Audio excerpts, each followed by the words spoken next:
everyone. Welcome to our 10th annual Photoville Festival, proudly supported by our lead anniversary partner, Leica Camera USA. And welcome to today's program, our Youth Artist Exchange, Looking Inward. My name's Jasmine Chang. I am Photoville's Deputy Director, focusing on our education and community programs. And I really want to thank everyone here today, students, community members, friends and family for joining us today and for chiming in on the icebreaker. It's always fun to hear from everyone. I'm really excited to welcome you to this panel, as well as to our 10th annual festival with over 80 exhibitions all across New York City, from Times Square to Staten Island to the Bronx, Queens, and Harlem. First, I would like to take a moment to acknowledge that we are on the unceded lands of the Lenape.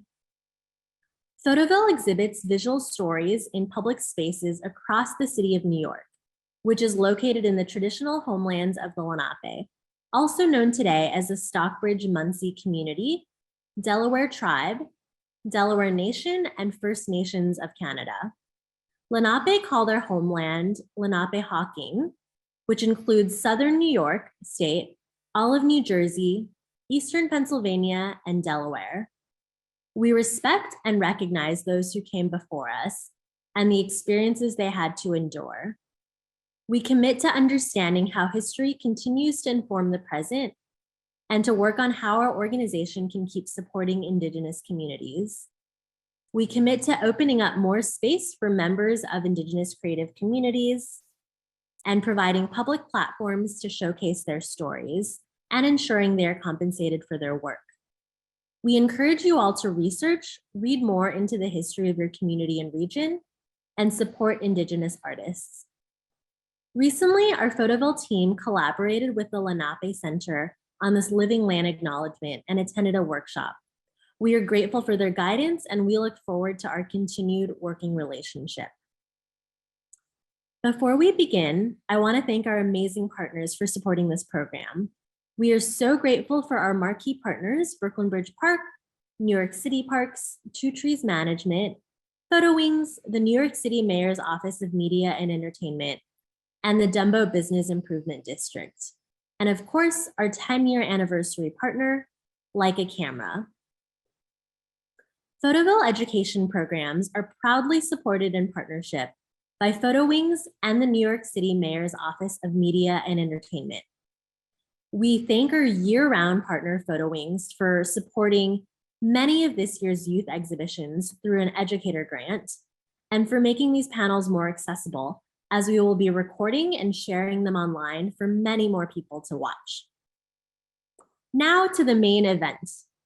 Today, we have the last of 3 youth artist exchanges. Though many teams have graced the Photoville stage over the years, this year we decided to mix it up. We looked at the whole slate of exhibiting artists at our festival and matched youth and adult artists creating work on similar themes. It's been an amazing few panels, and it just reminds us and that intergenerational conversations like these can really inspire and generate so many new ideas. So to kick us off with this afternoon's conversation, I'm proud to introduce my colleague and our education coordinator, Jessica Ball. Thank you so much, Jasmine. And thank you all for being here for this conversation. I'm really, really excited for what we have on deck for you today. We are really excited to welcome several youth artists and also the New York Times today in an exchange about their work. Each of these artists is creating work that looks inward, creating intimate images that communicate personal identity and illustrate relationships to loved ones and to home. So we will hear from each artist individually, and then we'll come together for a dialogue about their practice. And also that'll be an opportunity for you to ask questions as well. So I will kick us off by sharing a little bit about the exhibition Teaching Creativity, and then we will get to hear from Desiree Francis, whose work is included in this exhibition. So Teaching Creativity, the description for this work: students at the High School of Art and Design will display work they made during remote learning due to the pandemic.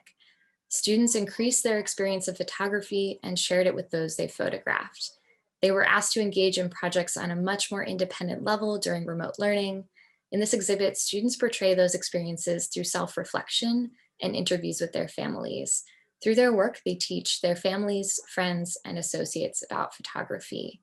And you can actually see this work on display on Pier 3. We have a couple of images of it on Pier 3. It looks really beautiful. And we are now going to welcome Desiree Francis to talk about her work in this exhibition. Hi, my name is Desiree Francis. I'm currently a senior at the High School of Art and Design. And during quarantine, I had to keep up with photography, even though I hadn't had access to any models or even a studio. Soon I came to the idea of becoming my own model. I had ordered all of the needed equipment that I needed enough to create a studio setup in my tiny New York bedroom. I had set up my backdrop in between my bed and my dresser. It's a very small space, so I knew I had to order a backdrop small enough. Sometimes my backdrop was so small that I had to Photoshop the rest of it in my pictures. I had studied and learned different techniques to be able to take the images myself without exactly being behind the camera. At first, there was a lot of running back and forth from behind the camera to in front of it a countless amount of times until I learned how to control the camera with the push of a button on my phone. These images mean a lot to me, not just because I'm the model, but when looking at these images, I see my process. I see a girl who struggled so many times, and her dedication is what pushed her. Knowing that I got it done by myself is what makes these images mean 10 times more to me than the pictures itself. If it wasn't for my struggles, I wouldn't have had the practice to strengthen in photography, and I wouldn't have had the courage to start my own photography business. So here are a few of the images that I took of myself over the pandemic. And my favorite one would be this one actually, because I feel like this was when I was at my point where I felt like I've grown a lot in photography. And I always took pictures from afar out of my full body. And this was the first time I took a picture up close, and I like how focused it was. And I also like how it was in a circle frame. I sort of wanted to get creative with all of these photo shoots, which you would see in the rest of them. And there's 4 more, I believe. Here's another one, and this was my first one actually, and I did this right when quarantine first started. It's basically just a picture of me, and I wanted to get creative, but I wasn't sure what to do. And I sort of wanted to create this blended look where I blended in with the background, and my nails were what made the color pop, and I actually like that in my pictures. And the next image is, this is the picture that's actually presented in Photoville, and it's the picture that I took of me and my sister. And there's also another picture of us from this photo shoot. It was a little hard doing a photo shoot with my sister because, like I said, the backdrops were very small. They were about 4 feet wide, and the picture's so landscaped out because I photoshopped the rest of it actually. And it was actually really impressive. I didn't think I could do that, but I learned a few different techniques over time. And the next image is another picture from the shoot, and it's just not in black and white. And like I said, I like to create a blended look, and the yellow flowers is what helps bring that color pop in. And I sort of like to do that in all of my pictures. And the last picture is a picture of me from this photo shoot as well. And I used a gel this time. And it's pretty hard to use a gel, especially when you're not behind the camera. So I had to set the gel up on its own and also take the picture of myself at the same time. And I have those yellow sunflowers to help make a pop of color. Thank you for listening.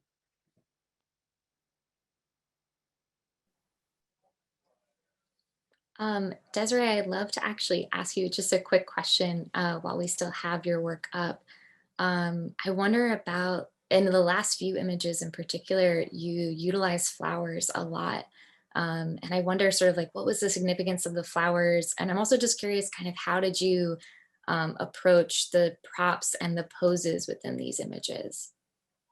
So I love getting creative with my photo shoots. So I had ordered a bunch of props. I ordered rose petals, sunflowers, butterflies, and I like to get I feel like sunflowers are yellow. They're super bold, and I wanted to get a color that would pop.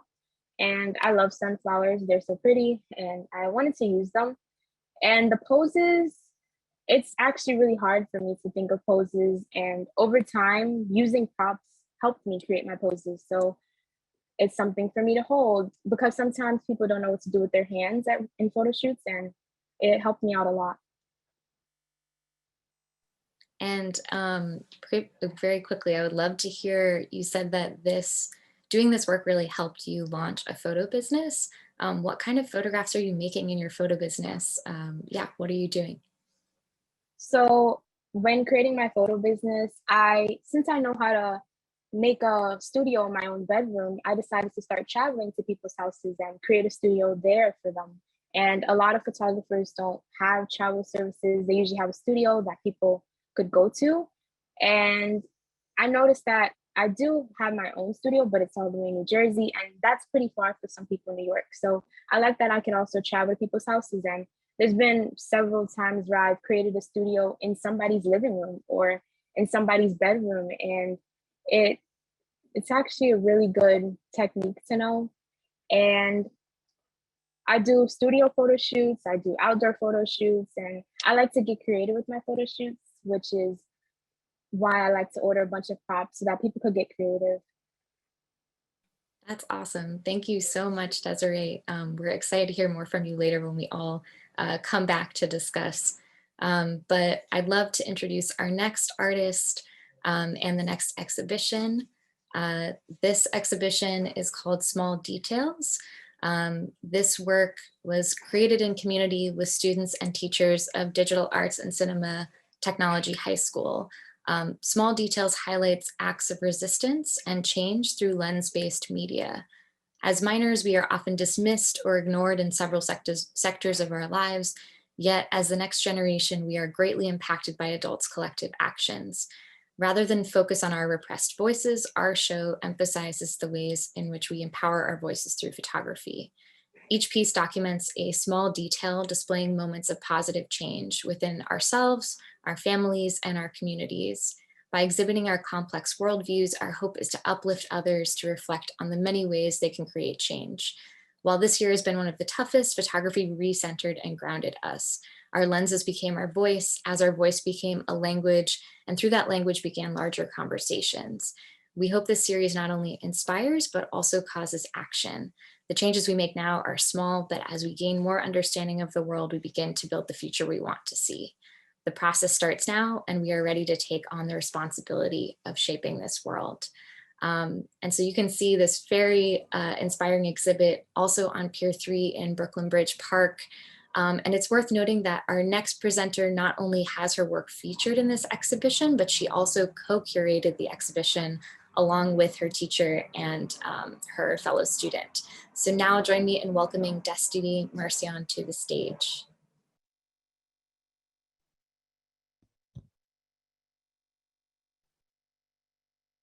Hello, everyone. My name is Destiny Marcion, and I'm a senior at Digital Arts and Cinema Technology High School. I've been majoring in film for the past 3 years, so I'm not exactly a photographer, although the crafts are fairly similar. I personally prefer doing documentary work in order to highlight experiences and moments that already exist.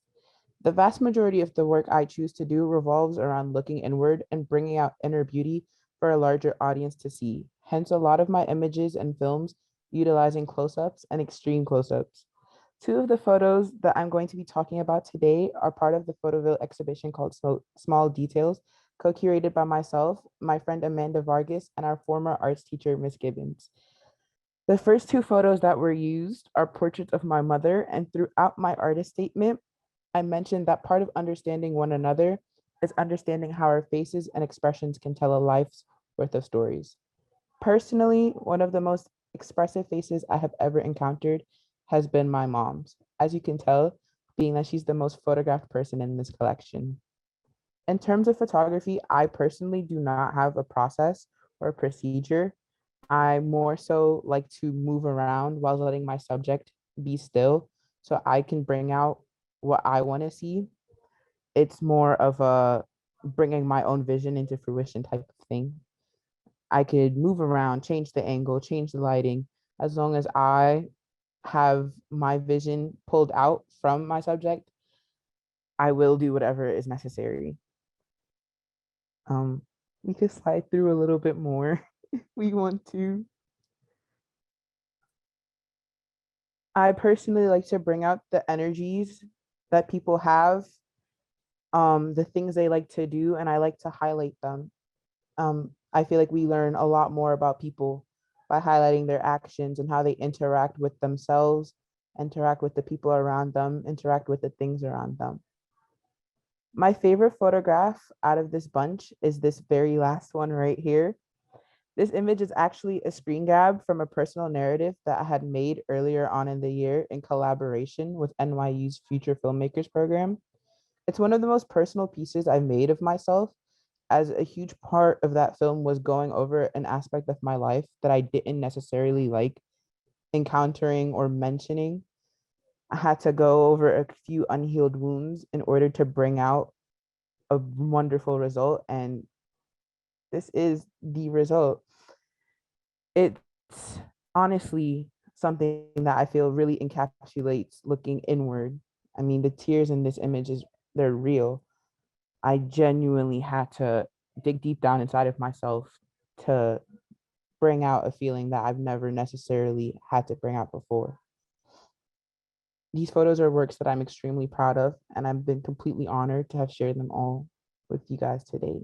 Thank you. And Destiny, while you're still on stage, I'd love to ask you a quick question too. You were talking about making both, you make films and you do photography. It's funny that you don't identify as a photographer because your photography is so wonderful. And so I'm curious, how do you go about doing them? Is there a different process for each? Do you feel like film and photography offer different things for you as an artist? Yeah, what's kind of the difference in working in those two mediums? I feel for me personally, the difference is the amount of planning that goes personally. With film, I'm constantly racking my brain 24/7 to at least come up with something, and it could be one shot in general. With photography, because I like more of documentary work, it's kind of like I see it and I don't have to, I guess, do what one would consider a month or 2 months worth of planning. It just feels right. And so I get it in the very moment.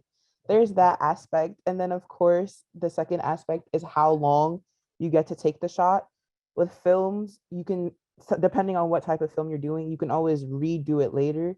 But with photography, there's a lot more pressure to get it in right away instead of taking forever. So that's kind of where I differentiate them personally. But for others, it might be the same thing, or one is harder than the other. But I do find photography to sometimes be harder and film to also sometimes be. Yeah, I think you did a great job of actually encapsulating the different challenges of both of those types of work. I think it's really exciting that you're using both though and trying them both out. And your work really speaks for itself. Thank you so much for sharing so much with us. We'll be back when we all gather together for this conversation. I'm excited to talk more. But I'm going to introduce our next exhibition. And we have two of the artists from this exhibition able to join us today. This work is called In Our Eyes, and I'm going to read you the description for that as well. Okay, so this exhibition features artists from MS35 and Bed-Stuy, Brooklyn. Throughout the 2020 to 2021 school year, whether learning remotely or partially in person, student artists found time and made space to get creative. In visual arts classes, we reflect on ourselves and recognize what makes each of us so brilliant. As we see our own qualities, we can notice the amazing traits of our peers and our community. The arts are how we strengthen our communities. We imagine the future we want to see, voice the changes we all need, and then take the steps to build it. In Our Eyes highlights photography from New York City public middle school students who see the light in themselves and also in the world around them. And so first we will hear from Naomi Sargent. I'd love to welcome Naomi to the stage.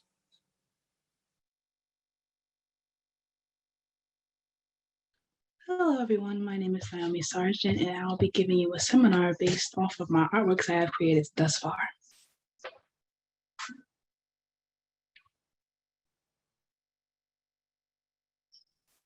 Okay, so it was one of those school days where you get off of school and like you're super tired and you just want something to preoccupy yourself before you start homework or after you finish homework. And what really inspired this artwork for me was a song called Rises the Moon by Leah Flores. I'm not sure if lots of people know about that song, but that song just brings it radiates nice energy, soft, kind energy. And it brings like a touch of like fairies and like the woods and like flowers to yourself. And it makes you feel happy when you listen to that song. So that's what really inspired me to take those two photos that are being presented today. For that photo, I was getting my hair done and actually it was, so with one of the photos that was presented just now, I was getting my hair done the day before and I thought it would be a nice photo to get my hair, like to take a screenshot of my hair so everyone could see like the beauty of it, because it reminded me of like my hair flowing in the wind.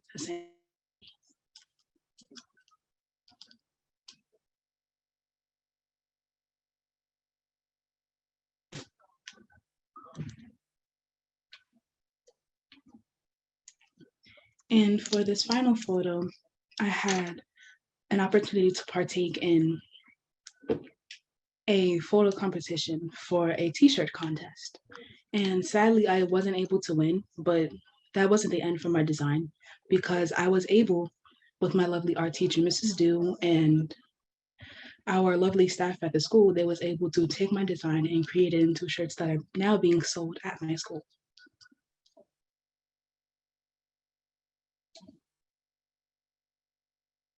And that final photo is one of my art assignments that our lovely teacher, Ms. Duhad, gave us. She assigned us an assignment where we had to work with elements of art and photography, and one of the elements was shading and lighting. So with our photos, we had to take a photo in black and white so you can catch all of the lighting errors and the shading errors of your photo. And this photo really represents me because it just shows like the light within me.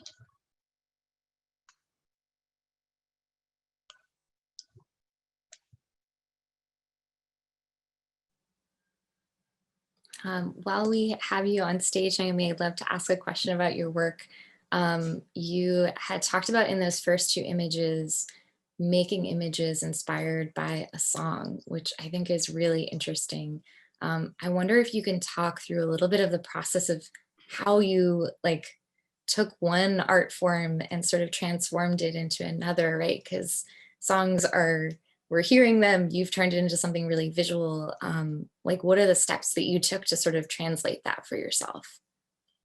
Well, first I used to listen to that song a lot. So in fact, as I was creating this photograph, I was listening to the song as I was like taking the photography photos. So it was like a sense of how can I display a song and make it so everyone can see the beauty within the song for like photography or art stances, even though the song is a form of art. So I listened to the song over and over again, and I thought of things that maybe might represent the song, like flowers or lightly colored things or vines and like just flowing hair. And then as I was taking the photos, I was thinking, well, how would I want my photos to look? So I stood actually in my room. I stood in a corner of my room, and luckily I had enough light shining through my what are they called? Blinds. I had enough light shining through my blinds. So I was able to stand behind my blinds and just take photos. And I put most of the photos in like a blurred state because the song, like it gives you like that flowing kind of blurred feeling. So that's what really inspired me to take those photos. That's amazing. I can definitely see that. It's like you got this really beautiful soft light from the blinds. And yeah, it feels like we're in sort of like a fairyland and it's very mystical. It's really beautiful. I'm curious what you're thinking about working on next in photography. What are you excited to do? Next, I want to work on like going to actual places and taking full body photos of not just me, but other people who are interested in being in my photography, because I want everybody to feel like they're included when I take photos, like all different kinds of people with ethnic races or people with different body types, because I want everybody to feel included as I take my photos. Because coming from the inside looking outwards, you want everyone to feel included, especially when taking photos. For like example, with my photos I took with like the fairy themed, I wanted everyone, when they saw it, they was like, that's a photo I want to be included in. That's so beautifully said. I'm really excited to see what photos you make next. Thank you. We are going to welcome Jamani on stage to present his work from the same exhibition. So thank you so much, Jamani. We're excited to hear from you.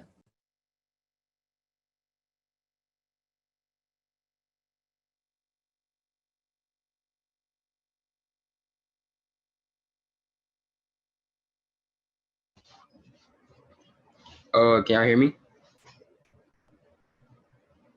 Yes, sounds great, Jamani. All right.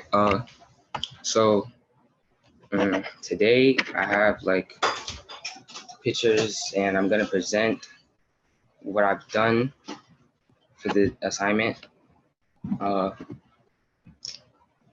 Yeah. All right. This picture came from. I had a preview of a video, and I just like screenshotted it and I edited it because like I had so much chances to like get a great angle, and this was the only time I got a good angle. And because like the sunlight wasn't, it wasn't treating me well with the setting I was in. So it was really hard to get a great angle.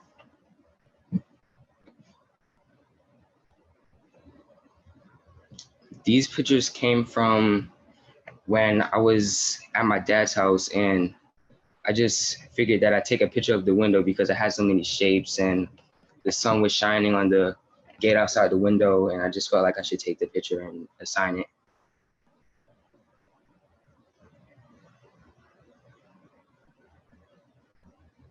Yeah, this picture too, I seen that it just stood out to me because like it's just, the triangle is just going the other way, and it just, the sunlight just made it bloom out to me.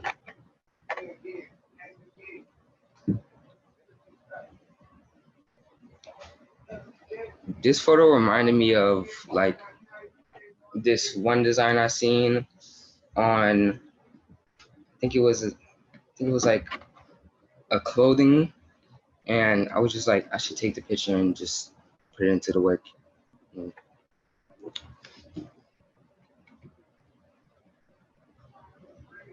This picture came from when I was gonna go to sleep one night, and I just looked outside of the window and I seen how nicely the moon was shining, and I just took the picture and like edited it real quick.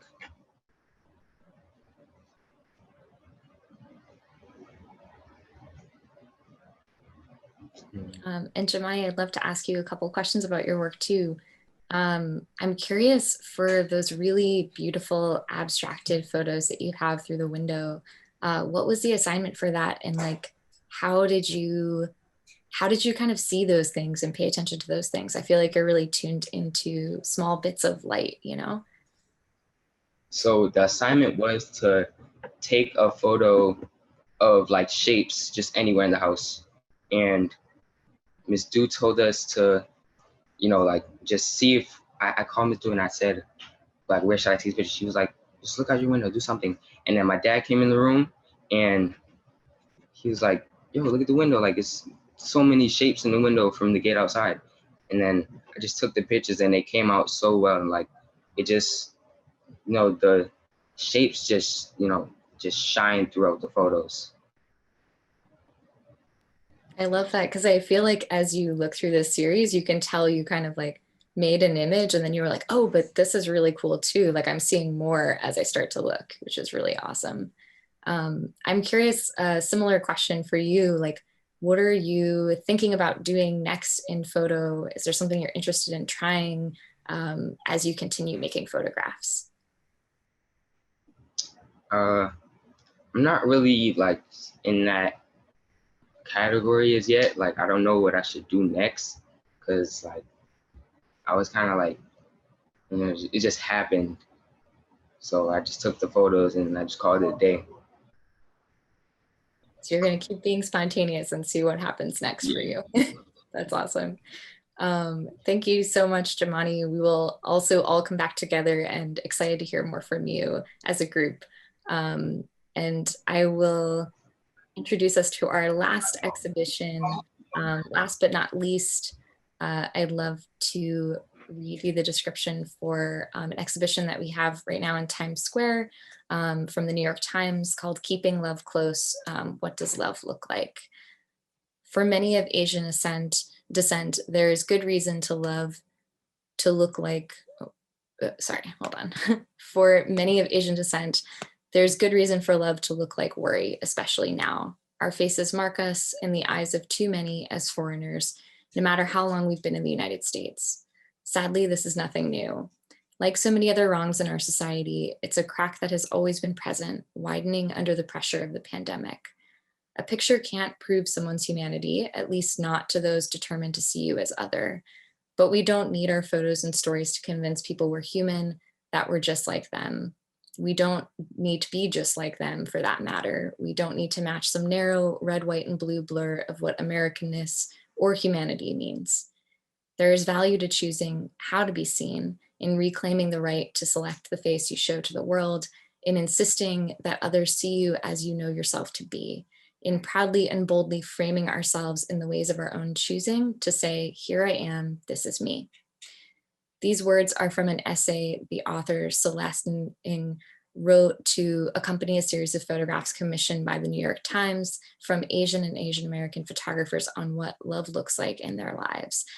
Envisioned as a response to the uptick in hate crimes against Asians in America, 28 photographers answered the call, responding with images that tell an intimate and complex story about their American experience. Again, you can see this work on display in Times Square now. And I'd love to welcome the New York Times team and first two of the editors, Nak and Julie, to the stage. Hi, I'm Nagyang Nak. Very nice to be here. Hi, I'm Jolie. Thanks for having us. Nak, do you want me to start off? Yeah, go for it. Sure. Well, just to give you a little bit more background on this project that we produced. I work in the culture section of the New York Times and the photos in that section. So, it's more of a features section than a news section. But earlier this year, there was sort of an uptick in incidents of Asian and Asian American people being attacked kind of across the country. And so you're seeing a lot of coverage of that in the metro section, the national section, sort of like the more straightforward news of the incidents. But I had a photographer reach out to me to say, if you guys are doing any coverage of any of this news, I'd love to be a part of it. And it's about to, shoot her contact off to one of the other photo editors. And then I was thinking, well, what can we do in culture to sort of speak to this as a larger issue and sort of go to our artists, our photographers, and sort of like the theme of this panel, sort of look inward and at their lives and their world and their community and families right now. And so Nak, who's my manager, we got together and sort of started to try to come up with the idea of what the prompt could be to sort of give to a group of photographers to explore, what was going on in the world at that time. So Nak, do you want to kind of take that? Yeah. Yeah, so we got together and we didn't, at this point, we didn't quite know. Well, I guess we did sort of know that we wanted to kind of reach out to a broad spectrum of Asian and Asian American photographers. We ended up kind of reaching out to 28 in total. And we thought, okay, so what is it? Obviously, remember that, Atlanta shooting just happened and it was very horrific. And we were all kind of, really taking that in and trying to process that. And what is it that, like, what do we want to present to the world? What do we want to share to the world? And I think, just kind of talking through it, the kinds of images we wanted to share, it felt like, I think we wanted to contribute something positive. We wanted to sort of show something that was a connection, to make a connection with the rest of the world, for the photographers to kind of, be able to give goodness and share that with others. And so, it just sort of seemed natural that while we were kind of processing all this hate and these hate crimes, it would be nice for us to kind of talk about love in our individual lives. And so that seemed really pretty much like a simple and very straightforward way to, I don't know, a simple but yet very broad prompt. We wanted people to show us what love looks like in their personal lives, from like food, intimacy, tenderness, scenes, stories capturing moments of love in your own family, with your partner, friends or pets, or how you take care of yourself. So I think we basically wrote up a pretty concise email and shared it out with these 28 photographers. And what came back was a really amazing body of work. But within that, I think there are certain themes that emerged, definitely. Community, a lot of food, and a lot of family, like a lot of parental sort of themes of mom and dad. And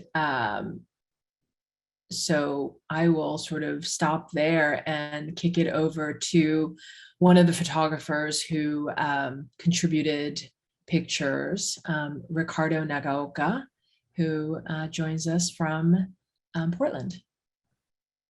Yeah, so when Julia Knock hit me up for this, I mean, I already had been thinking a lot about it, just in terms of my own experience with not seeing family. Most of my family lives in South America, so I hadn't seen them I still haven't seen them, so it's been almost 2 years. Hadn't seen my siblings either. And so, yeah, I think with the prompt of like keeping love close and thinking about distance and how do you photograph that. And so I kind of just put out some feelers. It was still a time when most people were quarantining pretty intensely, but I ended up, it just kind of worked out perfectly in timing that one of my friends is a close friend of mine, Denzel, who I've been photographing for a few years now. His wife was pregnant and she was about to give birth. And so I really wanted to make these intimate pictures of both of them together. First and foremost, just to create this document of this very special time in their life, but also to kind of display Asian men being loved and being in love. And it's such a rare image to see in Western media.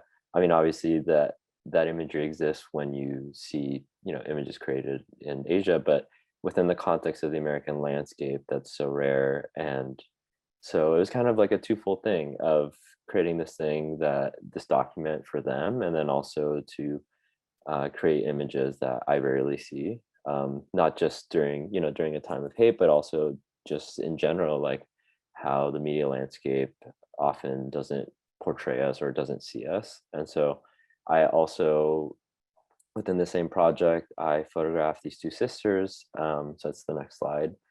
And so basically the sister you see here, Hee-jung, she was living in Korea and her older sister, who's covering the sun from her eyes. She had moved to Portland to work, and they're so close growing up that she convinced her sister to move to America. So just to be together. And so obviously she figured out a way to work and like kind of be stable, but now they live together. And it was really just a story of like these siblings coming together during COVID and from so far away. And through photographing them, it was a way for me to also reach out to my own siblings and my own sort of emotions towards like not being able to see my siblings for close to 2 years now. So yeah, and then in terms of like the how I go about creating images in general, I watch a lot of films and I like reading a lot of poetry and a lot of prose, and that's often where a lot of my inspiration comes from. I don't like to, I mean, I love looking at photography, but I don't like photography to make photos about photos. I like to make photos about films or experiences that I've had, and then, you know, create that still image out of that. So, yeah.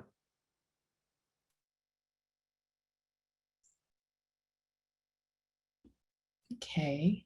And then in addition to Ricardo, we obviously had 27 other photographers contribute. One of them was Haruka Sakaguchi. She lives in Queens, and during her sort of time, when she got our sort of prompt, I think what she came to us with is a bunch of notes, a bunch of like text messages and letters and messages that she was receiving from her friends and family, her sister and her family in Japan, and her friends asking her, you know, are you all right? You know, are you taking care of yourself? And so she juxtaposed those messages on top of a self-portrait that she did. Which, you know, then she printed and crinkled up in this sort of distress pattern. It's probably one of the more illustrative images that we have in the set, which was, I think, turned out beautifully. And then if we could go to the next one, Julie, do you want to talk about Sandy? Sure. Yeah, Sandy is a photographer who's based in LA. And her parents, I believe, live about an hour and a half or 2 hours away. And when Nak and I met with her to see what she wanted to focus on, she immediately talked about her parents and sort of the care that they take with her, how they will make excuses to sort of come into town and they'll stay with her and they sleep on her floor and they cook for her and they even, you know, feed her. And it's just like this really great moment of sort of this intimacy where she used the themes of family love and also food to sort of get at the idea of sort of like what she thinks of when she thinks of love in her life.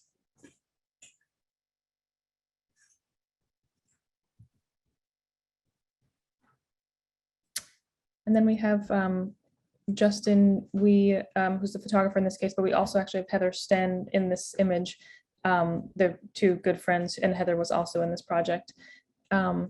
And this was sort of an interesting, different theme that spoke more to identity, and where Justin was sort of talking about, you know, how it was hard for him when he was younger to sort of indulge in like his feminine side, and how his friendship with Heather and his sort of like this introduction to drag that he's had recently in his life, and being open to that has sort of, it's, you know, more of sort of the self-care aspect of love and also the friendship love. And this image is just so beautiful how it sort of explores like acceptance and identity in that way. Yeah, so brave. And then finally, we have Hiroko Masuike, who is a staff photographer for the New York Times. She's also an editor at the Times. So we sort of brought her into the project, and, you know, Hiroko, being a photojournalist and working for the Times, she sort of initially, I think, was a little taken aback at the sort of, you know, for us asking her to photograph something so personal. We really wanted her to kind of reach deep in and figure out like what it is that she wanted to photograph. And often as photojournalists, we're supposed to kind of leave. I mean, we ask photographers sometimes to leave themselves at the door and really just be a little bit of a fly on the wall and to be the neutral party in the room, really kind of documenting what is going on in front of you rather than inserting yourself into the room. So for her, I think it was a real sort of barrier that she sort of, had to walk over onto the other side. And of course, again, she chose her parents.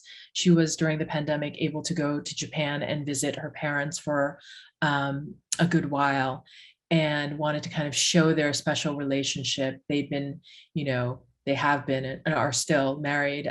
They've been together for 58 years. And it's this sort of quiet routine that her parents have. They take long walks, they go to the market, they hang out and watch TV.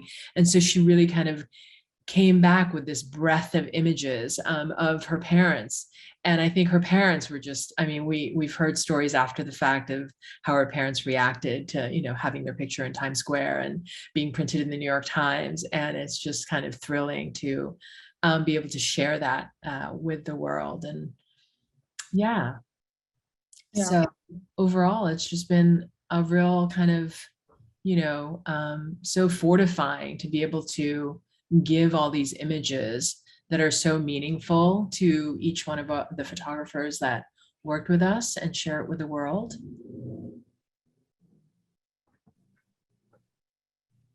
Thank you so much, all three of you, for presenting this work. And thank you to all of our panelists. I'd love to invite you all back on stage so that we can talk together about your work. I think what's really exciting about this group is we've seen such a wide span of work, all really focused on personal projects, but very, very different kinds of work. And I appreciate from the New York Times team, it's really great to hear what it looks like to commission this work. And as a photographer, what it's like to work with editors on work that's really intimate and really vulnerable, which is similar to a lot of the work that the young people here today are making as well. So I would love to ask just a couple questions of our entire panel, and also feel free, audience, to put questions in the Q&A, and we will hopefully get to one of your questions as well. The first thing I want to ask, just looking at all of your work, is what is particularly challenging for you as you navigate really personal work, either about yourself or about your loved ones?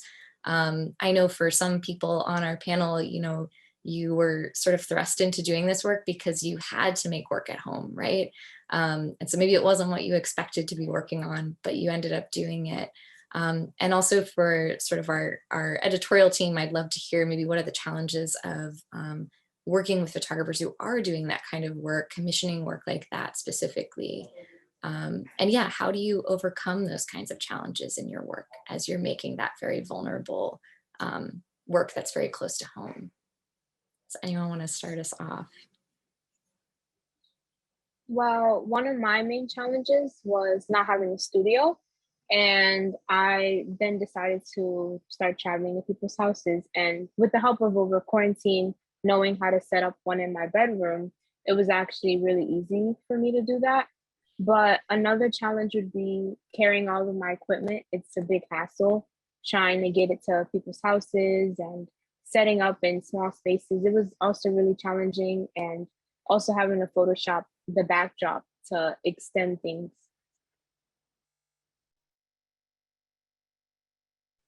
Yeah, Desiree, it seems like you faced a lot of technical challenges in your work and really overcame them. I'm curious, maybe Destiny, is there something that felt really challenging about making this work about your mom? So I think that would have to answer that, we would first start off with the type of person my mom is. We're both not really fond of being in front of the camera at all. So it took a lot of persuasion. And I mean a lot, like endless amount of days. Like, it's okay, it's not that big of a deal. And so to get her in such a vulnerable state was also extremely hard, because with being camera shy, if you're going to get photographed, the first instinct is I must doll up, I must look great, I must look pretty and all of that stuff. And so having to reassure her that the work has nothing to do with looking pretty or whatever, but it's just getting you for who you are. That was one of my biggest challenges. And what about you, Naomi? I know you're making a lot of work of yourself, which, like Destiny was saying, not all of us feel super comfortable in front of the camera. I wonder what challenges you ran into making your work and how you overcame those. I think it's really like time management, because when creating artworks, it's like a time-consuming process. Well, at least for me, it is, with finding things around the house that can help you create beautiful artworks that can be displayed, to just creating simple things that you and your family will look back at and be like, I really like how this looks. And finding a theme, really, for me, like listening to music is a big help for me creating photos, because sometimes you don't have that creative click in your mind, so you need something to push that forward for you. Yeah, I feel like I likened your process, Naomi, to Ricardo's process of, like making photographs about poetry or reacting to something, some other media, some other thing that you really connect to, that besides just the visual, but kind of, visualizing something that you love. It's really probably a very kind of good tap into your creativity. And for the New York Times team, what are challenges working specifically with, much more intimate work, maybe not the kind of work we think of as being a fly on the wall?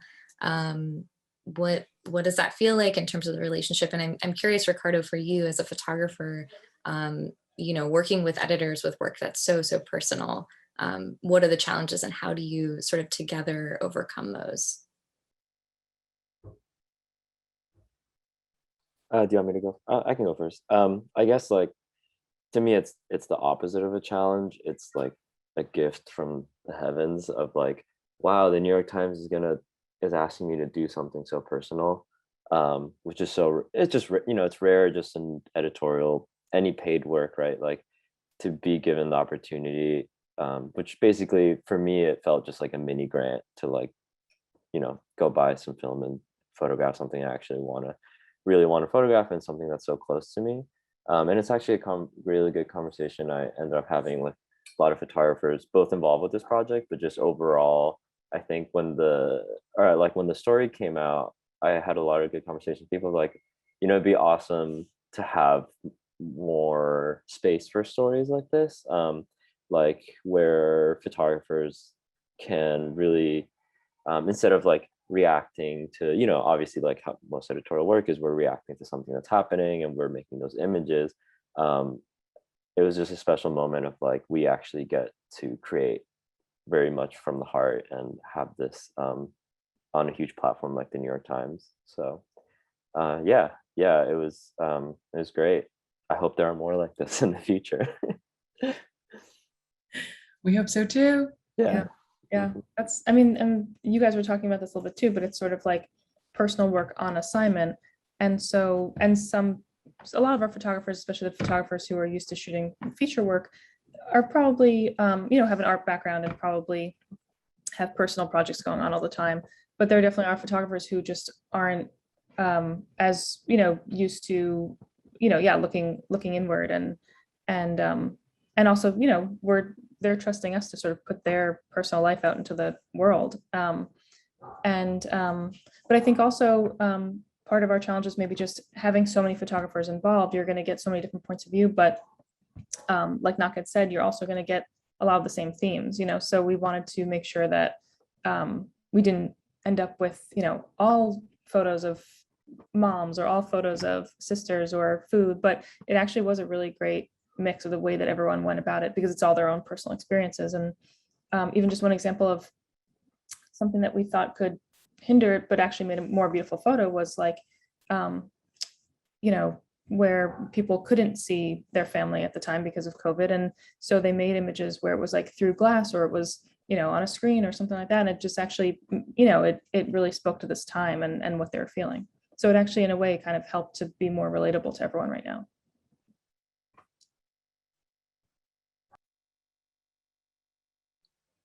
Yeah, and I think that's, I see so much of that creativity in all of the work that we've seen here today, sort of working in small spaces, working at home when maybe you thought you would have a whole studio.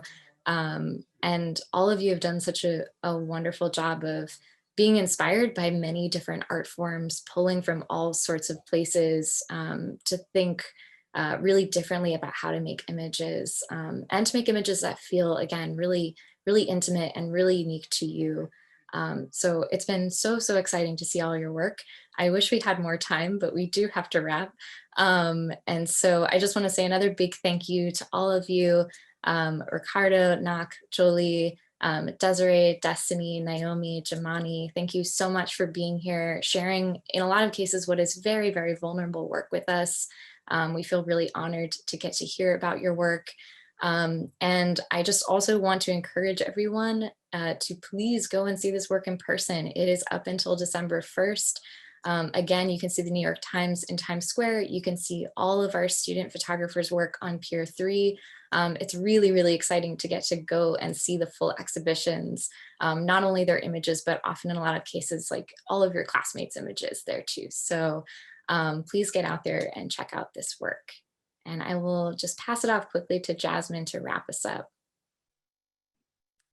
Thank you so much, Jess. And thank you so much to all of the panelists, to Desiree, to Destiny, Naomi, Jamani, Ricardo, Nakyung, and Jolie. Thank you so much for just agreeing to share this space together and share your work. I think from, work that is being done like all through Brooklyn in bedrooms at friends' homes to work that's being shown in Times Square. I think today we're just really seeing all the breadth of it and how much that is a connection of us being inspired by what's around us and by the people that we love. And I also want to say a special thank you to the teachers of the amazing young people on the panel today for just your work in supporting them as young artists. I want to thank Brenna McLaughlin, Caitlin Gibbons, as well as Jackie Dew. Thank you so much for the work you do. Though our youth exchange panels are wrapping with this session, I want to let you know that all of them will be edited and they'll be available online in case you missed them or want to revisit these conversations. And last in our education programming, next week on Thursday, we have Photoville Youth Day. That's an open field trip for young people to come out and visit Photoville. So there's still a few spots left. So we encourage you all to head onto our website and we hope you'll join us for one of these upcoming events. And with that, I want to give a big round of applause for all of our panelists today. Thank you, thank you, thank you. Have a wonderful afternoon.